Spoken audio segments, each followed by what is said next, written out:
tumaas po yung gas po, kamusta nga naman po? Gasolina. Saan tumumal? So ano po yung mga epekto po ng gas, o yung pagtaas po ng presyo ng gas sa paninda niyo po? Malaki kasi hindi nga yung benta namin. Tumataas ba yung presyo ng... Tumataas yung presyo ng bigas. Gaano po kalaki tinataas? 100 plus. Dati kasi ang puhunan namin 1,820. Siyempre, kumikita rin kahit pa paano. Pag tumataas po ba yung presyo ng gasolina, naapektuhan po ba yung pasada po? Ay, siyempre. Sa paanong paraan po naapektuhan po? Ay, sa diesel. Siyempre, tumataas ang konsumo namin ng diesel. Eh sa ano po, tungkol saan po yung kita po nyo? Ang kita, bumaba pa rin kahit pa Bumaba paano. rin. Kasi sa halos saan po napupunta yung kita nyo? Siyempre, sa pamilya. Diesel, yes. Ay sa ano po, yung sa paglalaan po, pag-budget po, paano po yung pag-budget nyo? Pag-budget ng pamilya. Opo, yung sa kita po. Eh, siyempre, pambili ng bigas, ulam, pambayad ng bahay. Malaking porsyente po ba yung napupunta sa gas, sa gasolina? Kung kami sa litro, sa ginagamit namin. Ayun sa ano po? Ano tinaas, nyari, basta ng piso, piso. Hindi, sa ano mo yun, kung gumagamit kami ng 1 liter sa isang biyahe namin, 2 piso nawawala sa amin. Isa ano po, yung sa pamasahe po, ano pong reaction niyo po? Ang namin dyan sa pamasahe, wala pa kaming yan dyan, kundi ang national president. Pero ano pong mga suggestion niyo po, mga suggestion niyo po tungkol sa pasahe po? Hindi, sa pasahe, Ayos lang po ba? pwede na rin, pwedeng tumaas, pwedeng hindi. Okay lang, kung tumaas, pwede. Ganyan lang ang mga natin eh. Sa boundary niyo po tayo, naabot niyo naman po yung boundary niyo? Eh, siyempre, inaabot namin yung boundary, yung kita, kaplasan na lang. Ngayon, tsaka annual po, mas mataas po ba yung nakaraan o mas mataas na? Mas mataas, mas mababa ng paraan. Mababa yung nakaraan. Kahit mataas po ngayon yung presyo ng gasolina, marami po ba nagpapagasolina sa dito? Mas marami yung mababa, pero ano, depende sa mga customer mo na ano talaga, promise. Yung sa mga jeep po, marami mo nagpapagasolina ng jeep? Konti lang, pero Konti mas lang. marami yung customer na. Ano po yung mga customer, yung mga private?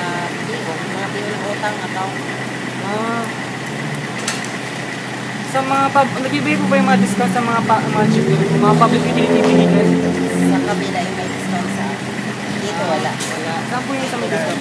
Sa Dimasalang. Di masalang. Anong nagiging epekto sa inyo ng pagtaas ng gasolina? Siyempre, pag nagtaas ang gasolina, maapekto ng kita ng driver. Let's say, kung kumikita ako ng 500 a day, pag nagtaas ang gasolina, kung nagko-consume ako ng 12 liters sa isang araw na pasada ko, kung magdadagdag ng piso yun, di ba 12 pesos na rin nababawat. Eh, ano na ba mabibili mo sa 12 pesos? Pwedeng baon na anak mo yun, di ba?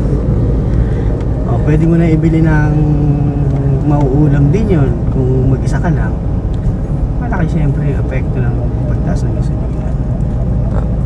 Paano ho kayo nakakabawi sa pagtaas ng gasolina? Wala talaga.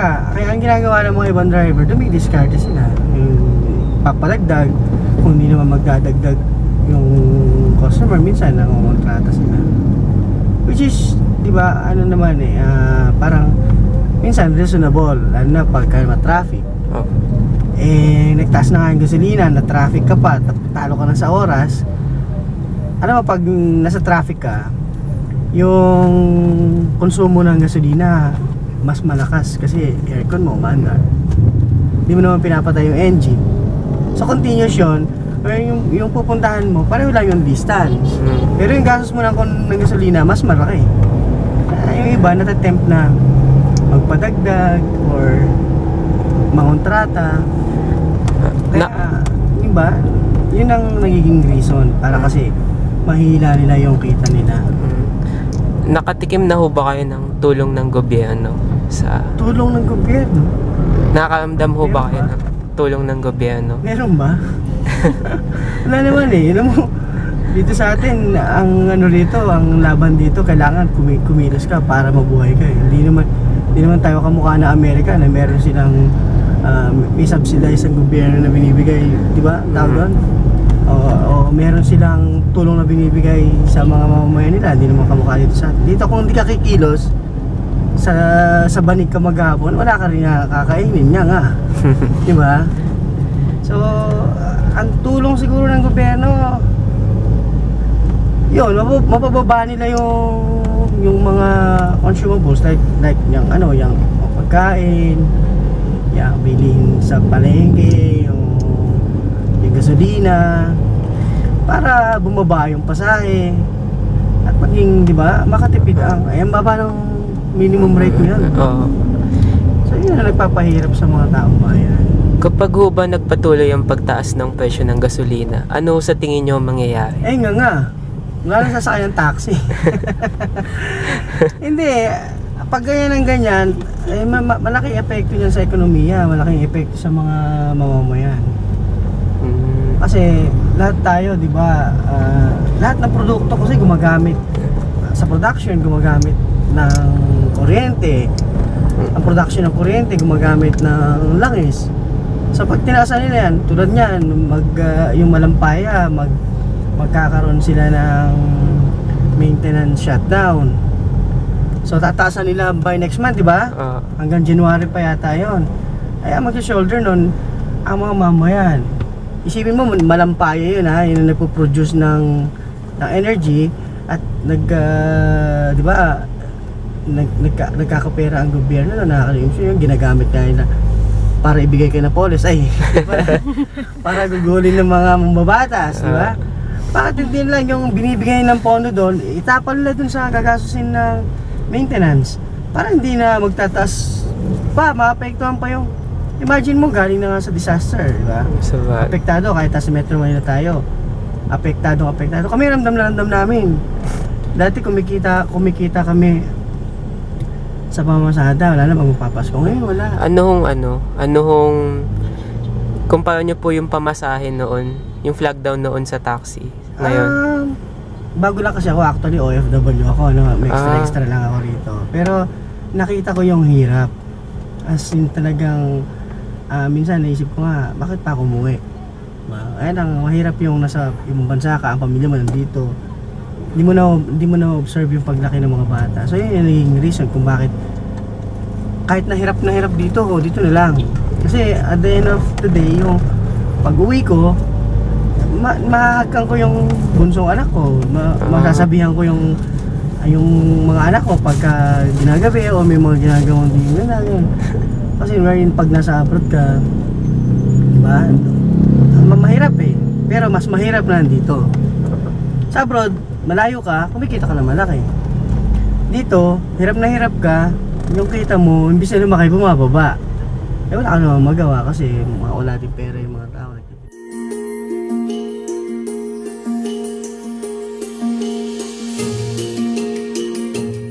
Inflation is a persistent increase in the general price level of goods and services. It can be caused by a number of factors, but we have focused on inflation due to a rise in the price of gasoline or petroleum products. Inflation due to an increase in gas prices is caused by cost-push inflation, which occurs when there is an increase in production costs, leading to a decrease in the aggregate supply. Production costs comprise of allocation of money for wages and raw materials, including gasoline for transportation of goods. When there is an increase in the price of gas, it becomes more expensive to transfer goods from one place to another. This in turn increases the price of the products transported in order to compensate for this loss. The effects of inflation cover a wide range. There is an increase in product prices in the market, in public transportation fares, and of general services. Generally, the income of workers decrease, which leads to a lower household budget. Most families have to adjust their spending habits in order to divide their income efficiently. Evidently, the number of consumers who are willing to spend also decrease. Job opportunities also become scarcer because most employers cannot afford to pay more workers. In the Philippines, similar to other countries, the demand of gas is inelastic. Due to our dependence on gas not only in business endeavors but also in daily activities, there is little effect of consumption of this resource regardless of the price. Most vehicles are still powered by gasoline. Therefore, An increase in the price in gas means an increase in the price of goods and services. We were able to discuss an overview of the situation of inflation in the Philippines, both in a macroeconomic and microeconomic scale. The macroeconomic aspect of our research focused on the overall effect of gas price increase in the general price level of goods and services. On the other hand, the microeconomic aspect tackled the effects on individuals of a household or firm. The group's research was based on facts from published works that were strengthened by opinions. We were able to interview a total of 15 people from various occupations. The interviewees were vendors from the public market, tricycle drivers, jeepney drivers, gas station employees, and owners of restaurants around UST. They were all chosen randomly to ensure a homogeneous response in the area. Through our study, we were able to represent the voice of the masses. However, our research only covered respondents from the Sampaloc area. Also, in studying the macroeconomic aspect of inflation, there are too many variables to consider because of its wide-scale effects. In the Philippines, a definite solution is yet to be found. During the interview, there were a few who were not willing to cooperate. It is also important to note that the interviewees had limited knowledge about the topic. Not only a mere concept learned inside the walls of our school, but a reality that determined the course of action of any business or normal consumer would take. It creates a chain of events starting from the increase in gas prices to an increase in product prices and ultimately the behavior of consumers and producers. Many of those we interviewed foresaw that this continuous trend may cause an even harder mode of living and more people suffering from poverty. In seeing this, we have come to know that this must not be taken lightly. There have been drastic changes in the economy throughout the years, and it seems to us that this will not be remedied anytime soon. In turn, we must prepare ourselves for what is to come.